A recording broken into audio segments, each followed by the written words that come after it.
Today we're going to be looking at this book called A Song of Wraiths in Ruin. It's a beautiful cover. It has like a shiny feature to it, which I absolutely love. It's also got some beautiful artwork on the inside for the map that it does for the world building that it has. So this beautiful map is also in the front of it. Those of you who also know me know that Children of Blood and Bone is one of my favorite books of all time. And this book just came out this year, but it is likened to Children of Blood and Bone in like the fantasy element, the young adult element, just like the world building element of it as well. This is also based on West African culture.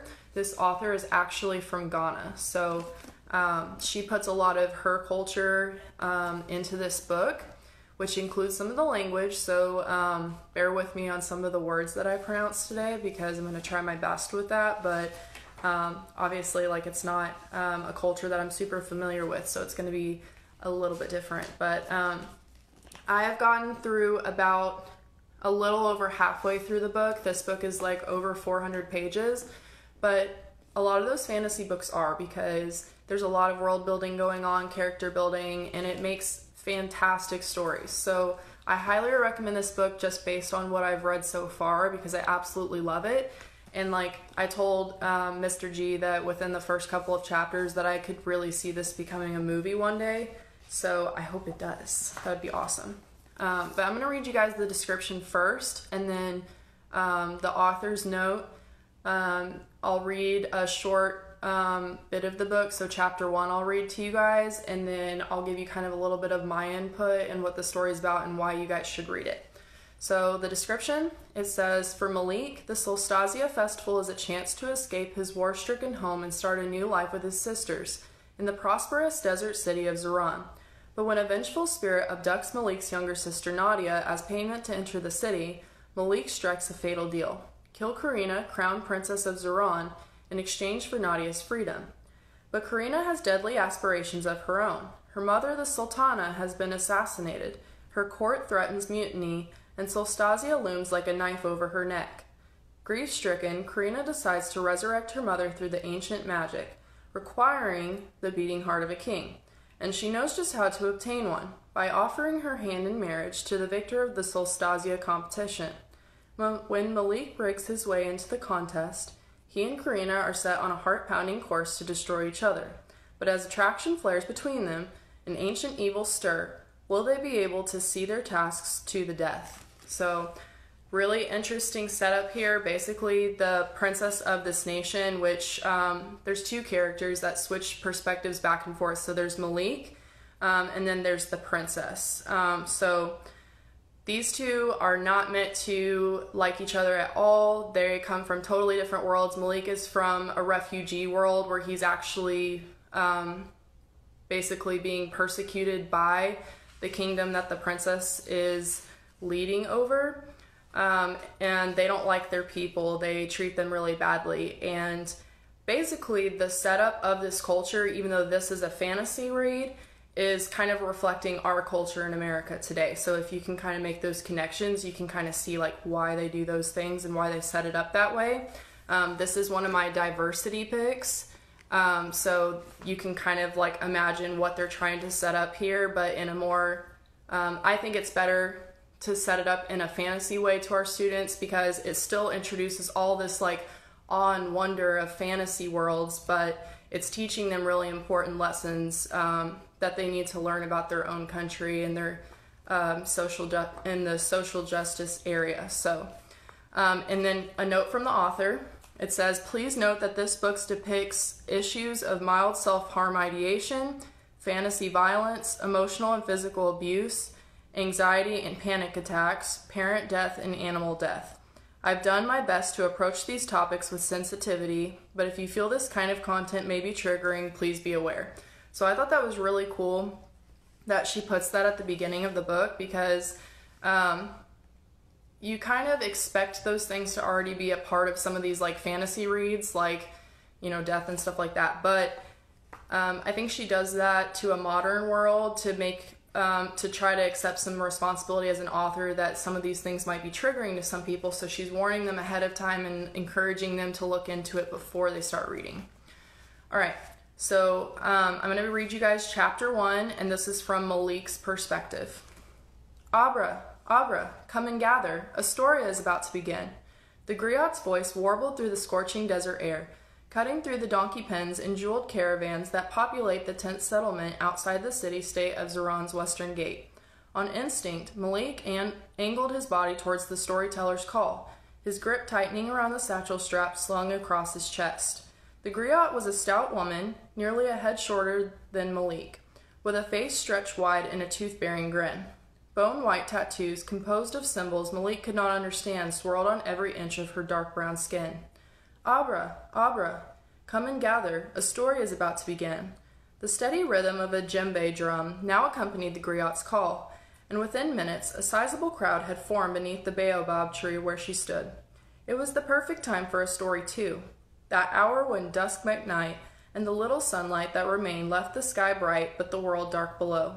The audience sat on overturned crates and between worn carts, checking the heavens every few minutes for Bahia's comet, even though its arrival and the start of the festival of Solstazia were still hours away. The griot called a third time, and Malik took another step toward her, then another. When the Zorani had occupied his home in the Eshra mountains, the griots had been the first to go, but the few who remained had carved their marks into Malik's soul. To listen to a griot was to enter a new world, one where heroes dance across the heavens with spirits in their wakes, and gods churn mountains into being with a flick of their wrists. Malik's body seemed to move forward of its own accord, caught on the hypnotic lure of the woman's voice. He and his sisters had been traveling to the Ojabai Desert for 2 months now, with no company aside from the creaking of the false wagon bottom they hid beneath, the howling cries of the wind shifting through the dunes, and the quiet whimpers of his fellow refugees. Surely, there'd be no harm in listening to just one story, and letting himself forget for just a moment they had no home to return to. And, no, Malik, look out! A strong hand grabbed Malik by the collar, and he stumbled backward. Not even a second later, a leathery foot the size of a small cow slammed to the ground right where he'd been standing. A shadow passed over Malik's face as the Chepequi lumbered by, throwing sand and pebbles into the air with each thundering step. Malik had heard stories of Chepeques as a child, but none of the tales had captured the creature's gargantuan size. Bred to hunt elephants on the savannah, the top of his plated head could have easily cleared the roof of his family's old farmhouse, and the sharp horn protruding from the creature's nose was nearly as large as he was. "Are you trying to get yourself killed?" snapped Layla as the Chepeque's shadows passed. His older sister glared at him over the bridge of her crooked nose. "Watch where you're going." Reality returned to Malik like drops of water from a rusty faucet, and slowly the call to the story was drowned out by the cries of caravan drivers to their beasts, melodies from musicians regaling audiences with tales of Solstazia's past, and other sounds of the settlement. Several people had stopped to stare at the idiot boy who had almost gotten himself trampled to death, and the weight of their gazes sent heat rushing to Malik's face.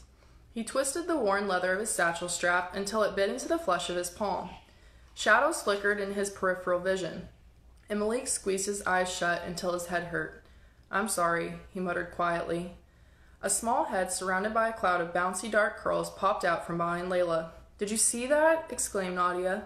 His younger sister's mouth hung open in wonder. "It was like 1,000,000 feet tall. Is it here for Solstazia? Can I touch it?" "It's most likely here for Solstazia, because everyone's here for Solstazia. And don't touch anything," said Layla. She turned back to Malik. "And you, of all people, should know better than to just wander off like that." Malik's grip on his satchel strap tightened. There was no use trying to explain to his older sister the power to call a story had over him. When he was prone to dreaming and wandering, Layla preferred logic and plans. They saw the world differently, in more ways than one. "I'm sorry," Malik repeated, his eyes planted firmly on the ground. The sunburned tops of his sandal feet stared back at him, blistered from months of travel and shoes never meant for such a task. "Blessed Patuo, give me strength. Taking you two anywhere is like hurting a couple of headless chickens." Malik winced. Layla had to be really upset if she was invoking the name of her patron deity. She extended Malik her left hand, the palm bearing the emblem that marked her as moon-aligned. Come on, let's go before you get sat on by an elephant. Nadia giggled and Malik bristled at the jab, but he still obediently took Layla's hand. His other hand offered her to Nadia, who took it without hesitation. No one batted an eye as Malik and his sisters maneuvered their way through the tens of thousands of people who had flocked to Zeran for Solstasia. Refugees existed by the hundreds in the settlement outside Zeran, with dozens more arriving each day. 3 new ones, young and unaccompanied as they were, hardly made a difference. Solstasia officia! Solstasia officia! The cry came from everywhere and nowhere, a call to celebration in a language older than Zeran itself. In a few hours, Bahia's comet, named for the first sultana of Zeran, would appear in the sky for an entire week, marking the end of a current era and the beginning of a next. During this time, the Zerani held a festival known as Solstasia, where 7 champions, one to represent each of the patron deities, would face 3 challenges. They would know which god was meant to rule over the next era by the winning champion. Imagine every carnival and every masquerade for every festival in all the world happening all at once, Nana had said. And though his grandmother was in a refugee camp hundreds of miles away, Malik could almost feel the warmth of her wizened brown hands against his cheek, her dark eyes bright with knowledge he could hardly fathom. Even that is nothing compared to a single hour of Solstasia. Though Layla did not move particularly fast, within minutes, sweat poured down Malik's back and his breath came out in short, painful bursts.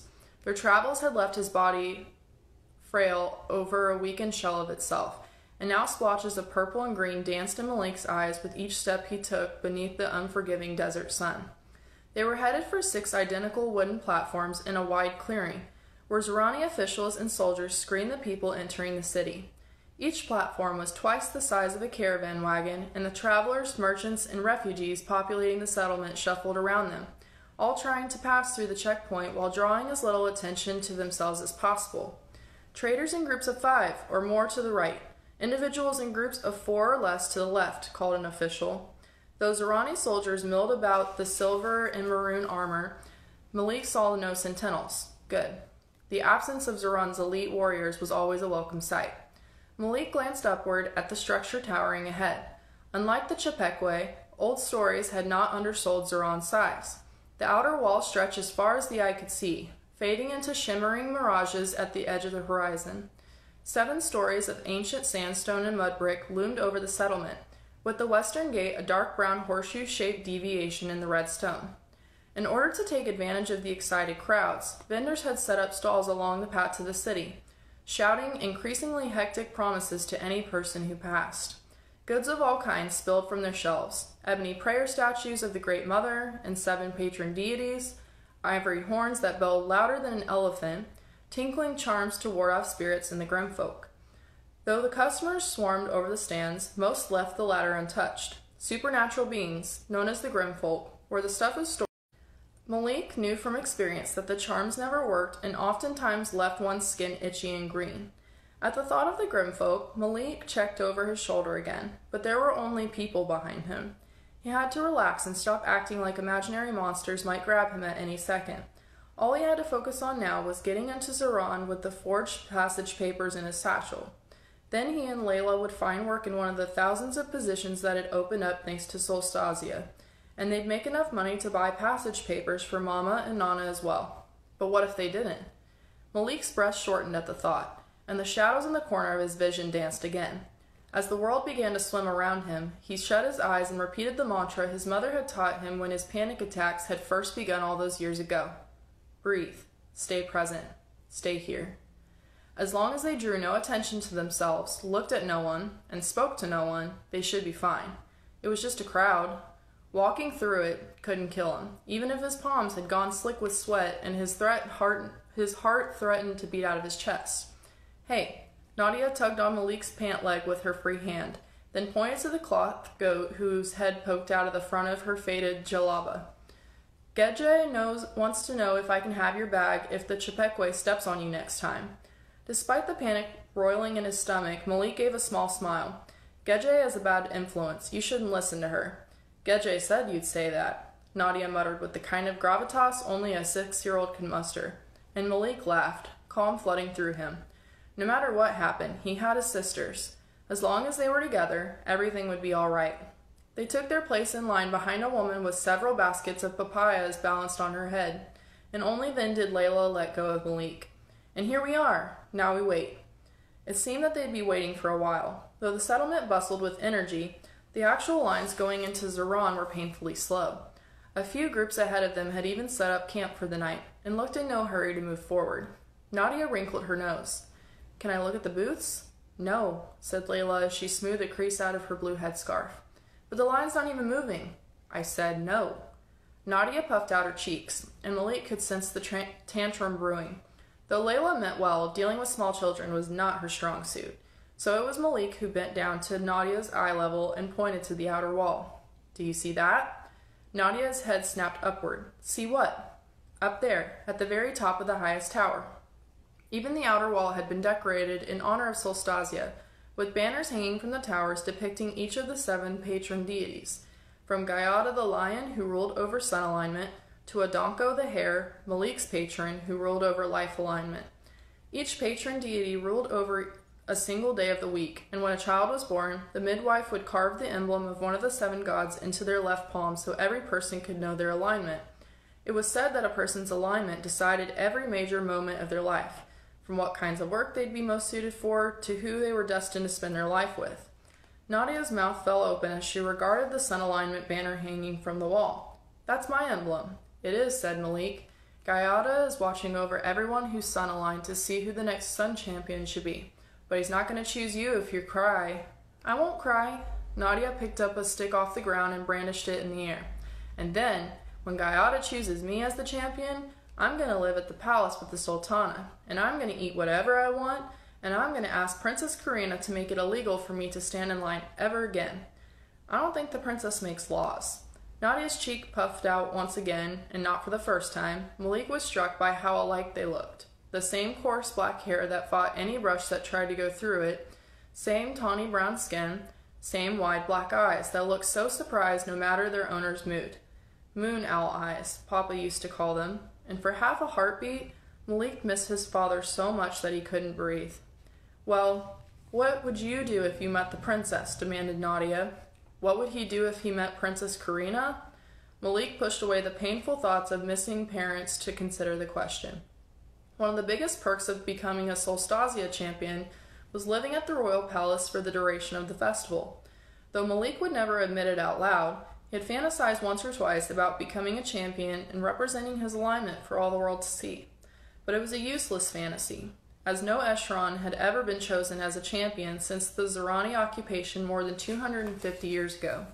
Besides, rumor had it that Princess Karina Alahari was a volatile, irresponsible girl who was only heiress to the throne because her older sister had died in a fire nearly 10 years ago. Princess or not, Malik wanted nothing to do with someone like that. "I don't think the princess and I would get along very well," said Malik. Nadia huffed. "You're boring." She jabbed Malik in the gut, and he fell over in exaggerated pain. "Ow! I yield," he cried. "If I tell you a story, will you stop trying to kill me?" "I've already heard all of your stories already." Malik brushed the curls from Nadia's eyes. She always had been small for her age. Now, after months of malnutrition, she was so tiny that Malik sometimes feared a strong enough breeze might carry her away forever. "Have you heard the one about the little girl on the moon?" Nadia's mouth fell open. "There's a little girl on the moon?"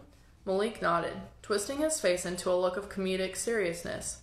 "Yes, her older brother put her there because she wouldn't stop pouting." He punctuated the last word by flicking Nadia's nose, earning an outraged giggle. Because Papa had left less than a year after Nadia's birth, it had been Malik who had taken care of her while Mama, Nana, and Layla had worked in the fields.